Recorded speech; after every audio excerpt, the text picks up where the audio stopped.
Hai, selamat datang kembali di buku Sebuah Seni untuk Bersikap Bodo Amat. Kita masuk ke halaman 1-17. Buku ini ditulis oleh Mark Manson. Di bab pertama berjudul Jangan Berusaha. Dari buku ini, Anda akan bertemu dengan karakter Charles Bukowski. Siapakah Charles Bukowski itu? Ya, ia adalah seorang penulis novel terkenal. Namun, apa yang membuatnya menjadi tokoh di dalam buku Seni Bersikap Bodo Amat? Ya, terkenal atau tidak, dia tetap menjadi dirinya. Tahukah Anda, Charles Bukowski adalah seorang yang hidup di dalam kegelapan. Ia adalah penggemar alkohol, penggemar wanita, dan bahkan penggemar judi. Ia hobi menulis dengan kata-kata kasar yang sering sekali ditolak oleh beberapa editor.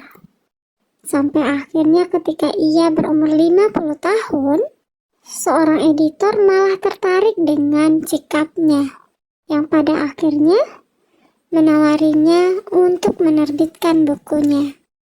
Sang editor tidak menjanjikan penjualan buku ataupun insentif yang tinggi, namun karakternya adalah karakter yang menarik. Charles Bukowski memilih untuk memanfaatkan peluang yang ada di dalam hidupnya ini, karena sebelumnya tidak pernah ada editor yang tertarik dengan dirinya. Sampai akhirnya hasil dari karyanya mendunia, dan ia dianggap sebagai seorang penulis novel yang sangat terkenal. Nah, sampai sini kita masih belum tahu apa hubungan Charles Bukowski ini dengan sikap bodo amat.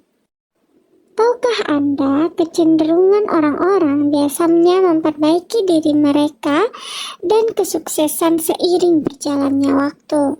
Ketika seseorang sukses, dia akan cenderung terlihat lebih baik dari sebelumnya. Disinilah perbedaan antara Bukowski dengan orang lain. Walaupun dia terkenal, walaupun ia sudah dikatakan sukses, namun dia tetaplah Charles Bukowski yang sebelumnya. Dia tetap melakukan minum-minuman, tetap bersikap sebagai seorang pecundang walaupun dia telah sukses. Tidak ada banyak hal yang berubah darinya. Ia bahkan masih berani untuk berkata kasar dengan audiensnya. Ini bukan berarti membenarkan perilaku-perilaku buruk. Namun, di sini kita dapat melihat bahwa Charles mampu bersikap bodo amat terhadap kesuksesannya. Ia tidak peduli tentang apa yang terjadi, yang penting inilah dirinya. Jika Anda masih belum paham, mari kita lihat sebuah analogi yang sebenarnya menjadi sebuah yang konvensional di dalam masyarakat kita kali ini. Ketika Anda berpikir afirmasi positif adalah hal yang baik, seperti Anda harus hidup lebih gagah, Anda harus hidup lebih kaya atau lebih cantik, atau mungkin Anda harus hidup lebih bahagia. Sadarkah Anda, kalimat-kalimat lebih ini malah memperjelas bahwa Anda belum berada di titik tersebut. Ketika Anda berpikir bahwa Anda harus lebih cantik, secara tidak sadar Anda mengatakan diri Anda belum cantik saat ini. Ketika Anda mengatakan diri Anda harus lebih kaya, maka sebenarnya Anda mengatakan diri Anda adalah orang yang belum kaya. Nah, disinilah intinya. Ketika Anda mempedulikan banyak hal, maka Anda akan cenderung tidak puas dengan diri Anda. Semakin Anda banyak memperhatikan, maka semakin banyak pula pengaruh-pengaruh yang akan mempengaruhi pikiran Anda dan perasaan Anda. Jadi, tentang mempedulikan, lebih sederhananya lebih baik Anda peduli tentang apa yang benar dan mendesak dan penting saja.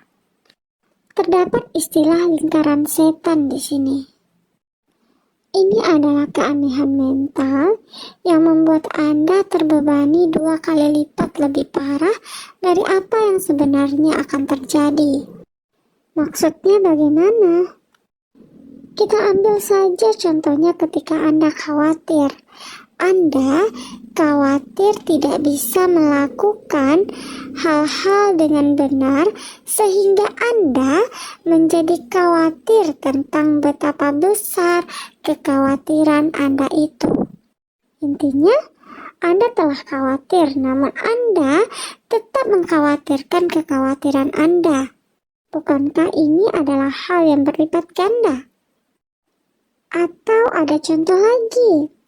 Ketika Anda merasa begitu bersalah atas setiap kesalahan yang Anda perbuat, sehingga Anda mulai merasa bersalah tentang betapa merasa bersalahnya Anda.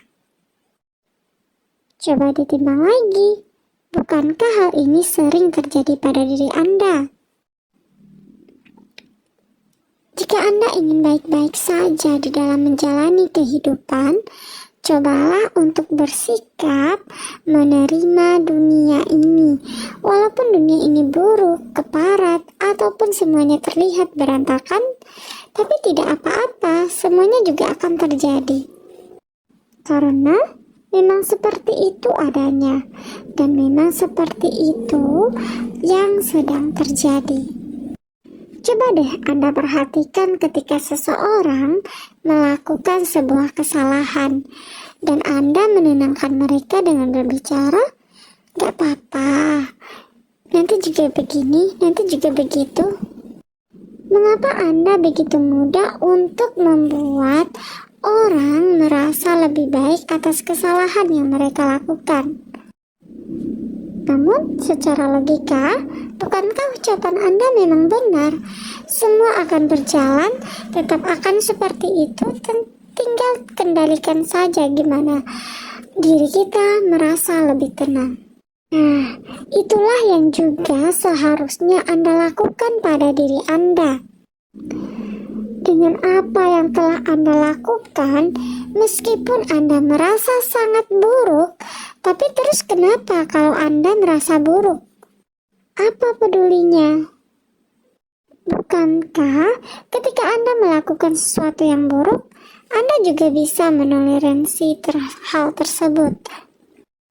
Apa salahnya? Nanti juga bisa Anda perbaiki di waktu selanjutnya. Cobalah untuk berpikir bodoh amat seperti itu. Apa pedulinya ketika Anda melakukan kesalahan? Bukankah kesalahan adalah hal yang sering terjadi dan memang akan selalu terjadi kepada semua manusia? Tahukah Anda, di dalam buku ini juga menjelaskan tentang ungkapan dari filsuf Alan Watts sebagai hukum kebalikan.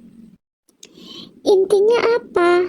Semakin kuat Anda berusaha merasa baik, setiap saat Anda akan merasa semakin tidak puas. Karena mengejar sesuatu hanya akan meneguhkan fakta bahwa pertama-tama Anda tidak baik. Semakin mati-matian Anda berusaha ingin kaya, Anda akan merasa semakin miskin dan tidak berharga. Semakin mati-matian Anda ingin tampil seksi dan diinginkan, Anda akan memandang diri Anda semakin jelek. Dan begitu pun hal lainnya.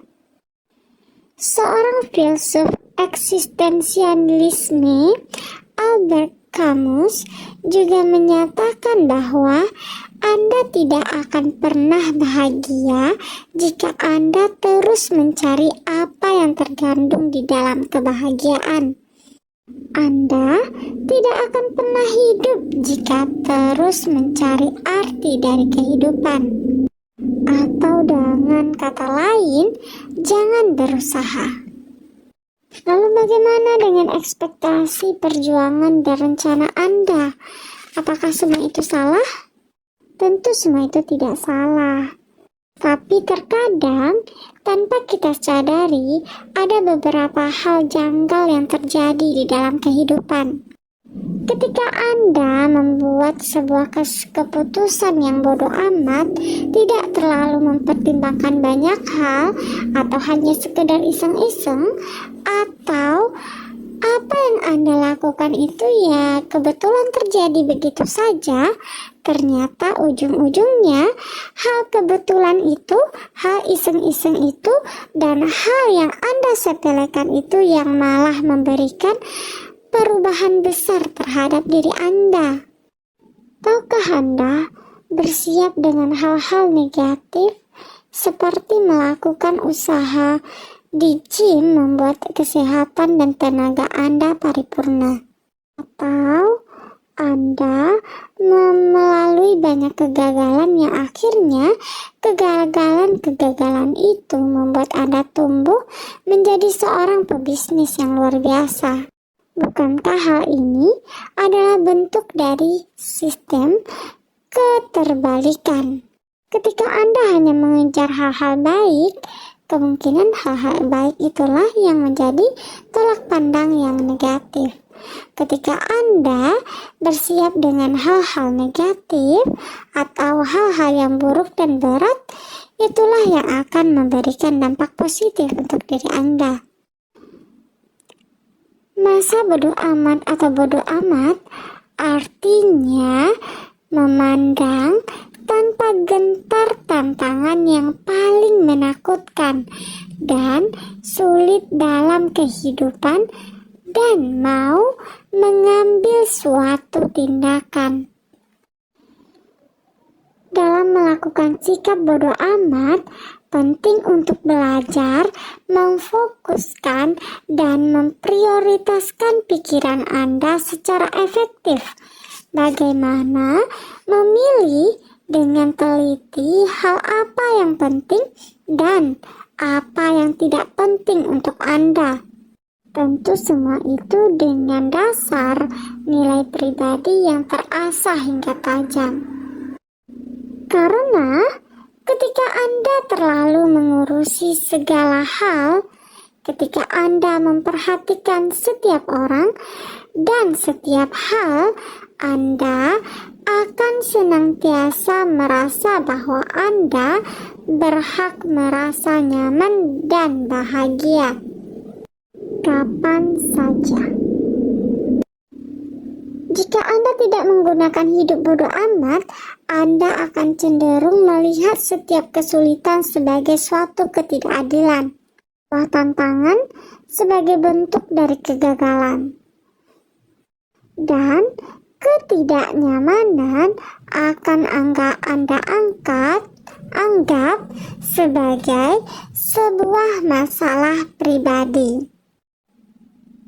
Anda akan terpenjara dalam kepicikan Anda sendiri, neraka pikiran Anda sendiri, hangus oleh amuk dan amarah lingkaran setan Anda sendiri, dalam gerak konstan yang tidak ada ujungnya. Ketika Anda memilih hal-hal yang baik saja yang harus terjadi ke dalam diri Anda. Terima kasih. Tunggu pembahasan halaman selanjutnya.